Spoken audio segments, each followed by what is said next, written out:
Hello പ്രിയപ്പെട്ടവരെ, മലയാള cinema പ്രേമികൾ വളരെ ആവേശത്തോടെ കാത്തിരിക്കുന്ന ചിത്രമാണ് തുടരും. മോഹൻലാൽ നായകനായി എത്തുന്ന ഈ ചിത്രത്തിൽ ശോഭനയും പ്രധാന കഥാപാത്രമായി എത്തുന്നു. 15 വർഷങ്ങൾക്ക് ശേഷം ഇരുവരും ഒന്നിക്കുന്നതിൻ്റെ പ്രത്യേകതയും ഈ സിനിമയ്ക്ക് കൂടുതൽ പ്രതീക്ഷ നൽകുന്നുണ്ട്.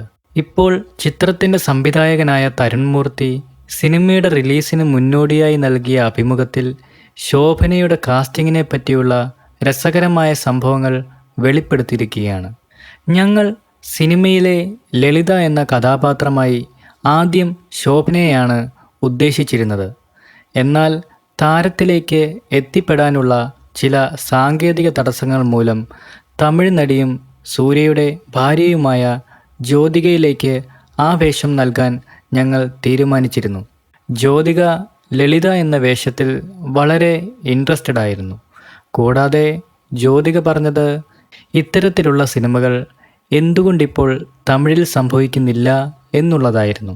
പിന്നീട് ശോഭനയിലേക്ക് തുടരും ടീം എത്തിച്ചേരുകയായിരുന്നു. കൂടാതെ സിനിമയ്ക്ക് വേണ്ടി ശോഭന സമ്മതം മൂളുകയും ചെയ്തു. എന്തായാലും ഏപ്രിൽ 25-ന് റിലീസാവാൻ പോകുന്ന തുടരുമെന്ന സിനിമ വലിയ വിജയമായി മാറുമോ? എന്താണ് നിങ്ങളുടെ അഭിപ്രായങ്ങൾ? കമൻസായി രേഖപ്പെടുത്തുക.